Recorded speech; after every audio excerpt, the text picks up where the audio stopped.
Muhammadur Rasulullah. Oh people, praise only Allah, glorify Allah.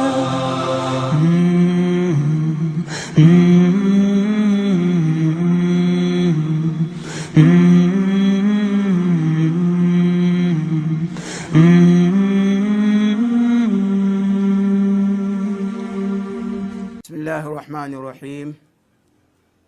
Alhamdulillah. Wassalatu wassalamu ala rasulillahi sallallahu alayhi wa sallam wa ala alihi wa ashabihi wa man sara bisayrihi ila yaritha Allahu al-arda wa man alayha. Ya man khassa Ahmada wastafahu wa a'tahu ar-risalata wal kitaba wa qarrabahu wa sammahu habiban وأعتق من شفاعته الرقابة. لك الفضل المبين على عطاء مننت به وضاعفت الصواب. وضم الإله اسم النبي إلى اسمه إذ قال في الخمس المؤذن أشهد وشق له من اسمه ليجله. فذو العرش محمود وهذا محمد صلى الله عليه وسلم. Amatenda balungi ga Allah subhanahu wa ta'ala, ebyengera n'emirembe bibere ku ekitiibwa mukama waffe Nabi Muhammad sallallahu alayhi wa sallam, bibere ne ku baddu ba Katonda balungi okutuusa Allah lwalizingako ensi eno n'ebigiriko. Baganda bange, mikwano gyange abampuliza era abandaba, assalamu alaikum wa rahmatullahi wa barakatuh. Amatendo amalungi nga tugalabye nti ga Allah era nga mtuufu w'okutenderezebwa atuwadde omukisa guno okubeera nga tusobodde okubeera nga tuliziganyako omusana gwa leero bakawungezi ka leero nga twejjukanya ku bimu ku bigambo bya Allah subhanahu wa ta'ala n'ebigambo by'omubaka sallallahu alayhi wa sallam. Ekyokwejjukanyako kyaffe oba ekyokusomako kyaffe ekyolwaleero kijja kubeera mu kumanya ekityowo ekitiibwa mukama waffe Nabi Muhammad sallallahu alaihi wasallama. Allah nga bwe yamuwa ekitiibwa, Allah n'amuwa ekitiibwa mu bulamu bwe, n'amuwa ekitiibwa mu kufa kwe, n'amuwa ekitiibwa okubeerawo kwe, kubanga ow'ekitiibwa mukama waffe Nabi Muhammad sallallahu alaihi wasallam yava mu kika ekisinga okubeera ekirungi, yava mu nnyumba esinga okubeera ey'ekitiibwa mu Bwarabu, mu Bakuraishi. Kyova otunuuliranga Allah subhanahu wa ta'ala era bwe yali ng'ayagala okutulaga obukulu bw'ekitiibwa mukama waffe Nabi Muhammad kwe kubeeranga mu Qur'ani y'ekitiibwa. Bwe yabeeranga ayogera naye ng'amuga nti ya ayuha nabiyu, ya ayuha rasulu, amakulu nti yayogeranga naye ng'amuwa amayinja ge, so nga ate bannabbi ba Katonda bonna abaakulembera Allah bwe yabeeranga ayogera nabo yabeeranga abakoowoola amannya ng'abagamba nti ya Muhammad, ya Zakariya, ya Musa, ya Isa, na bannabbi bonna baakulembera. Naye ono mukama waffe Nabi Muhammad tiyayogerako naye mulundi nagumu ng'amuyita erinnya. Bwe kityo n'obeera ng'era olaba Allah subhanahu wa ta'ala atukubiriza okubeera nga tumwogerako nga tuleeta adhkaari subhanallah walhamdulillah wa la ilaha illallah.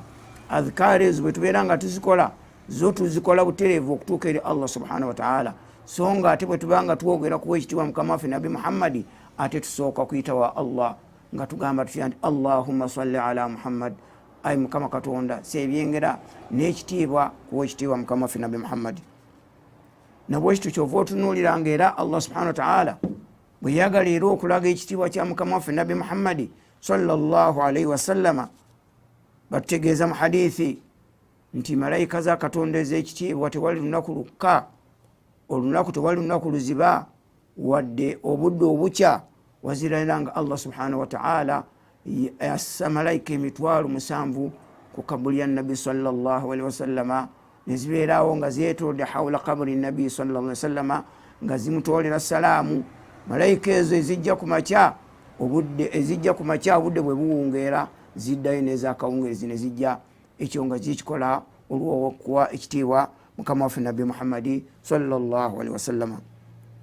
Kyova otunuulirangira Allah subhanahu wa ta'ala mu Qur'ani y'ekitiibwa yayogera ku njogera nyingi okuwa ekitiibwa mukama waffe nabbi muhammadi mu njogera y'ekitiibwa. Tulaba atugamba nti la taj'alu du'a ar-rasuli bainakum ka du'a'i ba'dikum ba'dan. Bwe mbeera nga mbadde muyita omubaka sallallahu alaihi wasallam temugezaako okumuyita nga bwe muyita abantu bannamwe bemwangala n'abasahaba balala. So nga ffe abantu bw'oba oyita munno osobola okumuyita erinnya lyonna nga bwandikyagadde. Ne nabbi sallallahu alaihi wasallam Allah subhanahu wa ta'ala amugaana okubeera nga bamuyita n'erinnya lye.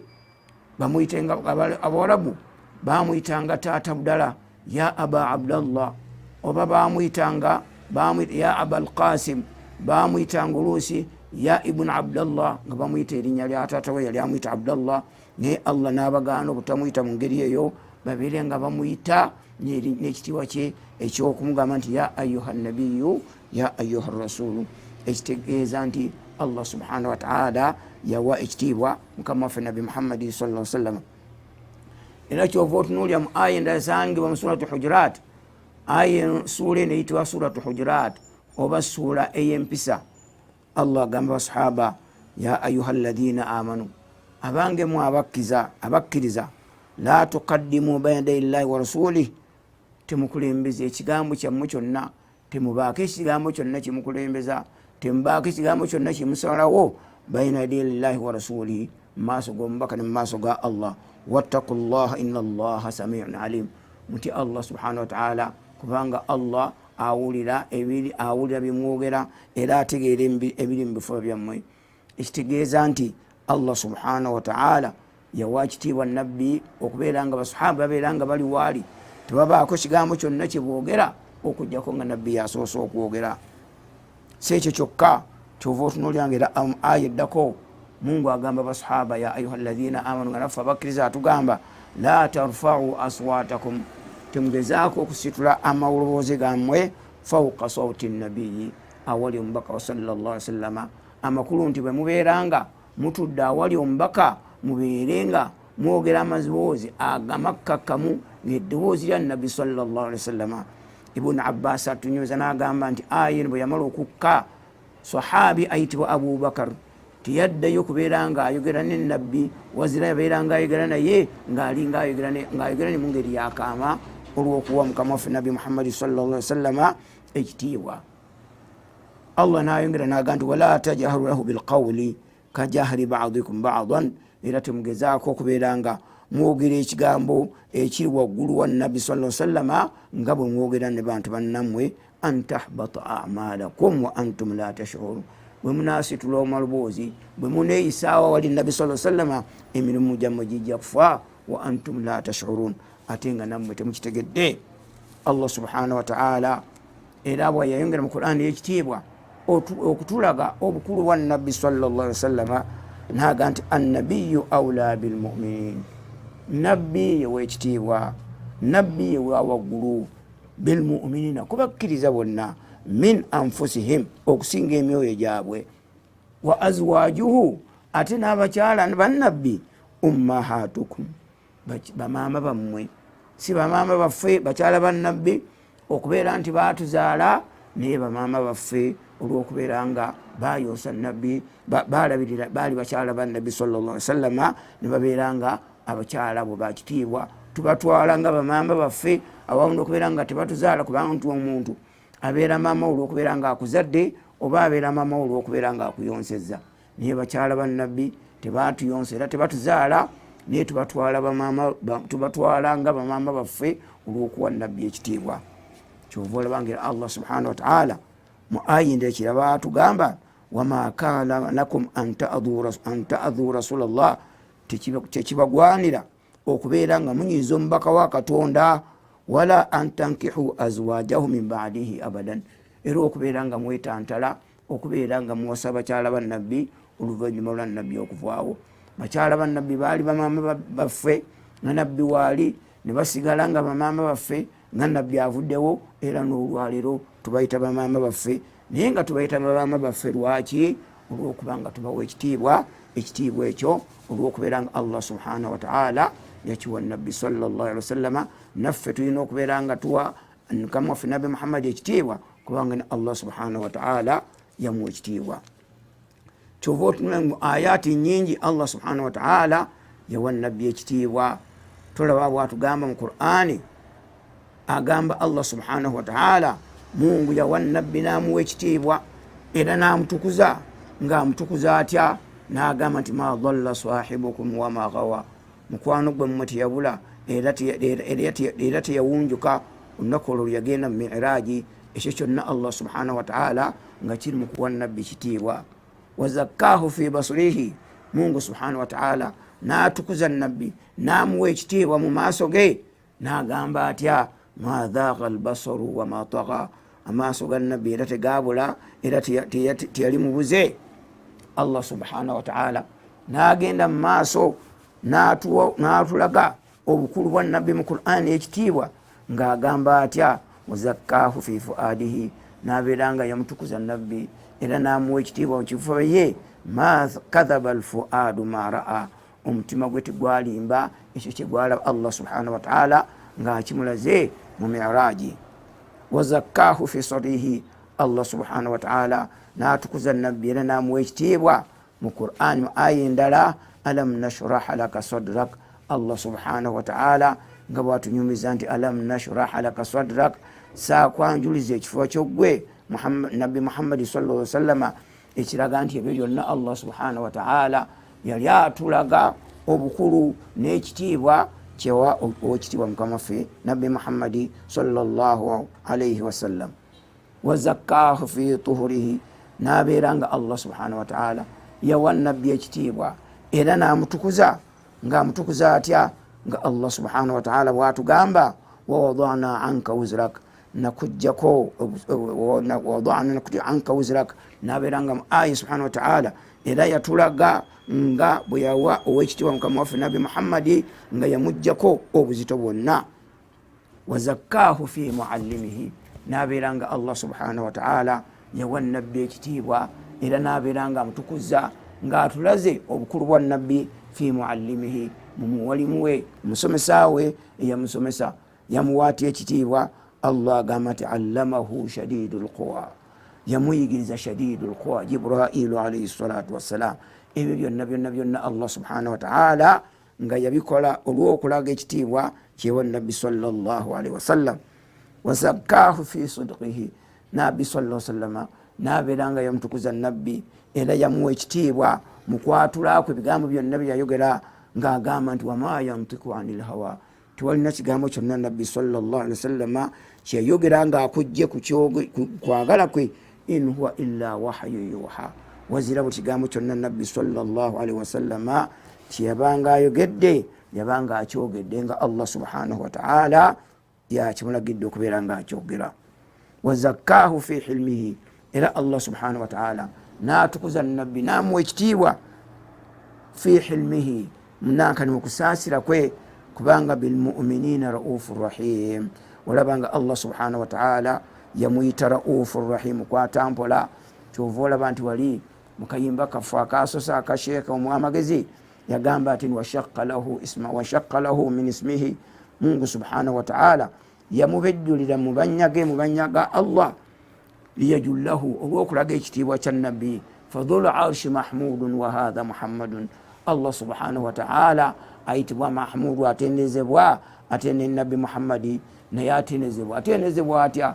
Kubanga tewali muntu yenna ayingira busiraamu waziranga ayogedde ku nabbi sallallahu alaihi wasallam. Tewali muntu yenna yazina waziranga ayogedde ku nabbi Muhammad sallallahu alaihi wasallam. Nga bwe yagamba nti wadamma ilahu isma nabiyyi, Allah subhanahu wa ta'ala yayunga erinnya lye n'aligatta ku linnya lye. Idh qala fi lkhamsi almuadhan ashhadu, mu kiseera bwe tubeera nga tukowoolera abantu nga twogerako Allah nti ashhadu an la ilaha illa Allah. Ekiddako ki? Ekiddako tubeera nga tugamba nti wa ashhadu anna muhammada rasulullahi sallallahu alaihi wasallam. Wazakkahu fi kullihi, Allah subhanahu wa ta'ala ate n'abeera nga yamutukuza mu ngeri ze zonna. Ensonga ziye tusoose okwogera ziri 9, so nga ate n'ensonga ey'ekumi ne bwe yandibadde ngeri yokka gy'otutte Allah subhanahu wa ta'ala okubeera nga yenna yamutukuza mu mbeera ye yamutukuza atya agamba wa innaka la ala khuluqin adhim mazima gwe nabbi muhammadi oli wa waggulu nnyo mu mpisa ennungi.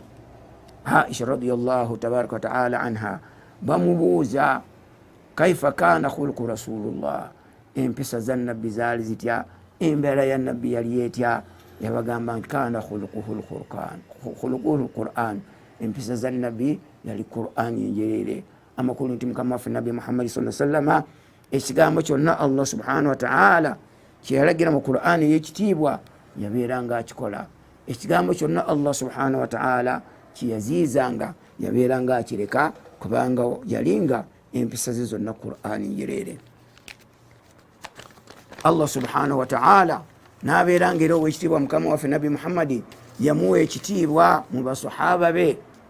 Ono sahabi ayitibwa Amr ibn al-Aasi agamba nti wama kana ahadun ahabu ilayya, tewali muntu gwe nasinga kwagala min rasulillah, okusinga omubaka wa Allah, wala ajallu fi aini, era tewali wakitiibwa mu maaso gange gwe ntunuulira awamu n'eriiso ery'ekitiibwa okusinga omubaka rasulullah.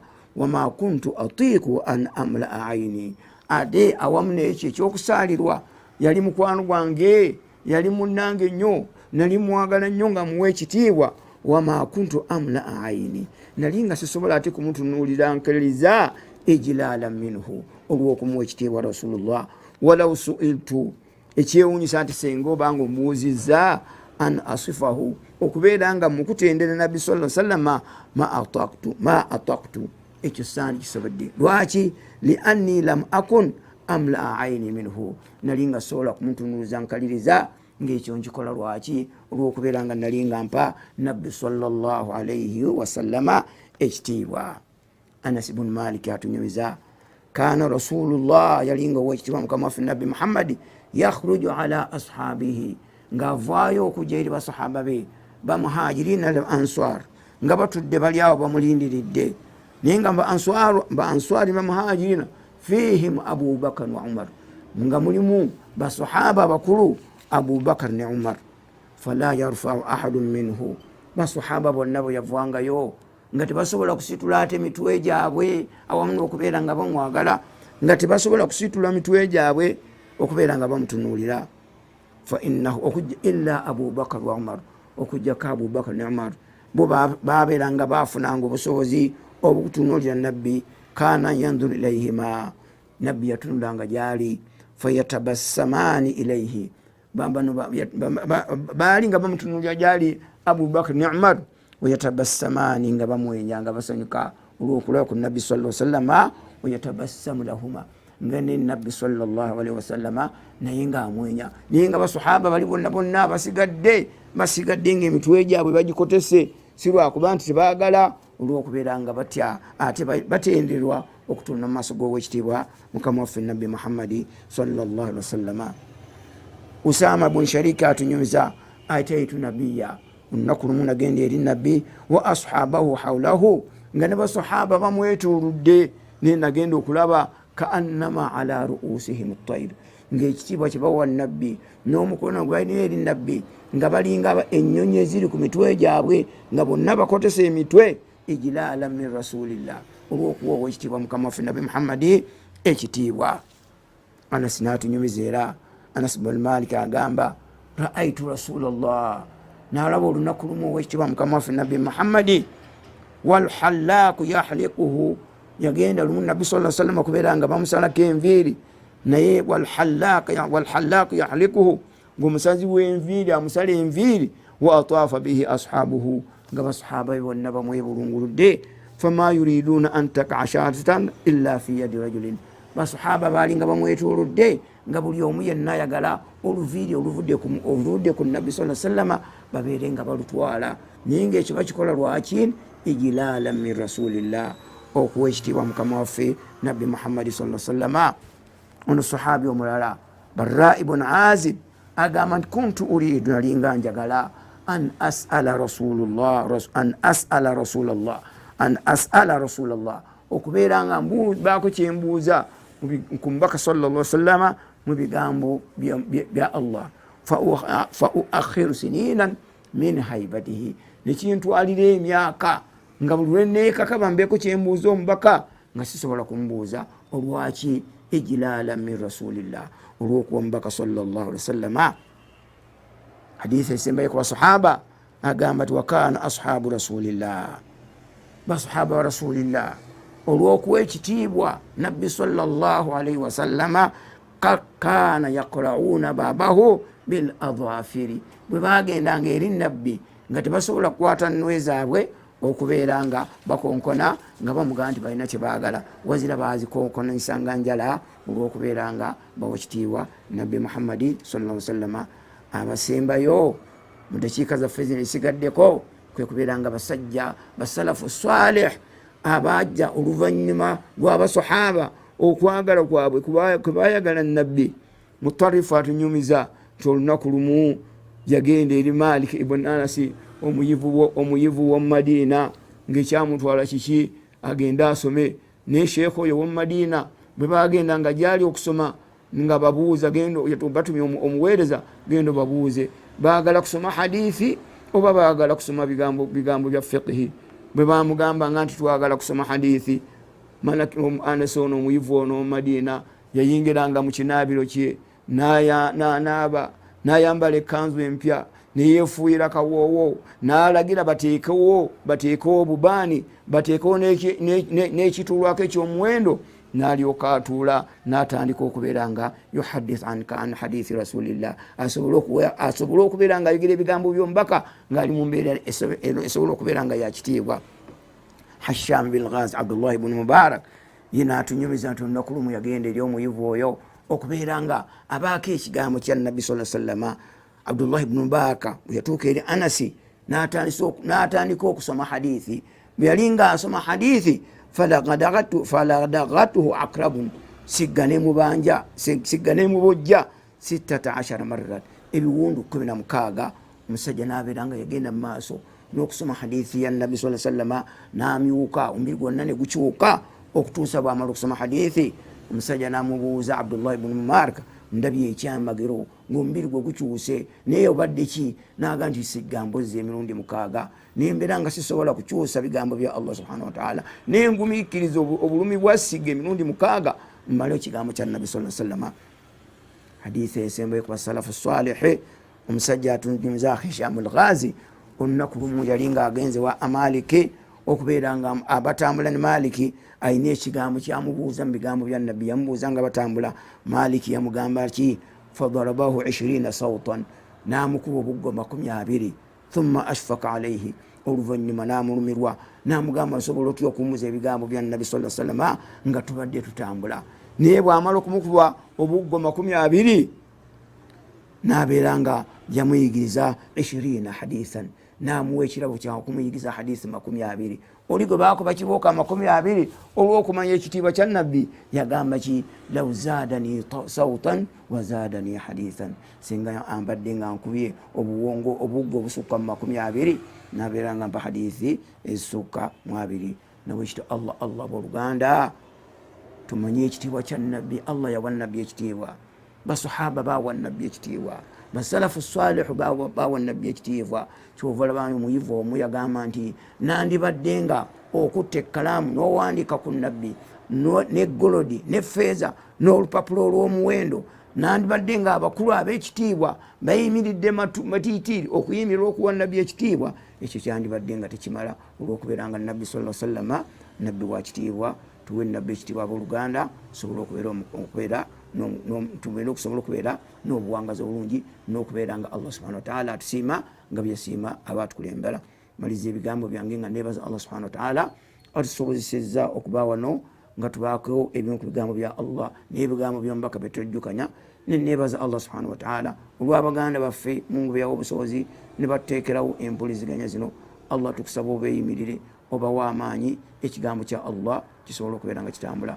Allah tukuumire eggwanga lyaffe, Allah tukuumire amaka gaffe, Allah tukuumire abaana baffe, otuwa obulamu mu ggwanga lyaffe lino. Wasalli wasallim ala sayyidina Muhammadin wa ala alihi wa ashabihi wasallim, walhamdulillahi rabbil alamin. La ilaha illallah Muhammadur Rasulullah All people praise only Allah, glorify Allah.